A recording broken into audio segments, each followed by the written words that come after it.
Yes, siempre, always. Okay, so look how fragile these look. So you know. Sorry about that.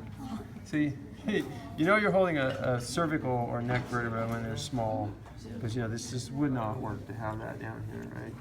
So, how do you tell them apart? If they have a big articular surface that's flat, then you know that's going to hold up the skull, just like Atlas holds up the world. Atlas bone holds up the skull. So there you have the Atlas. So the Atlas lets you say, yes, I like you. But the dens of the axis, this is the axis, it has this huge dens. The axis lets you say, no, I don't like you. Okay. So this side-to-side movement. The dens is kind of dangerous because see how it sticks out? If you get a collision, the dens is going to penetrate the medulla oblongata. All right, and then here's another cervical. It has a little bifid head, a spinous process. So these are the three.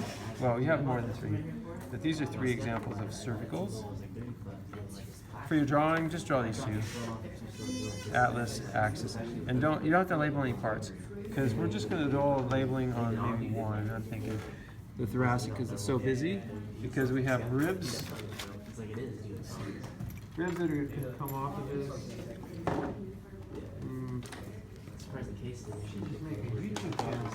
Yeah, really. Okay, so we have facets. We have demifacets on top that are called superior demifacets. We have demifacets in this inferior position, right? And so you get some articulation between, and it's not a good example, but those facets are for articulation. And then we have the notch, the inferior vertebral notch. It's a good name because it's inferior. It's a vertebral notch. This is the body, and this is the pedicle. It's just this little connection between the body and the upper lamina. Okay, if you ever heard of laminectomy, as you get older, this space gets smaller, and some of this lamina is removed to give space for the spinal cord. Pretty common procedure, really. Okay, we know about the transverse process and the spinous process, which is the one we see and we can feel the spinous process. So that's the thoracic, and finally lower back. Now we get to something that's really substantial. It could hold the weight of your torso, body, pedicle, lamina. Look how short and powerful these processes are. That's it? Yeah.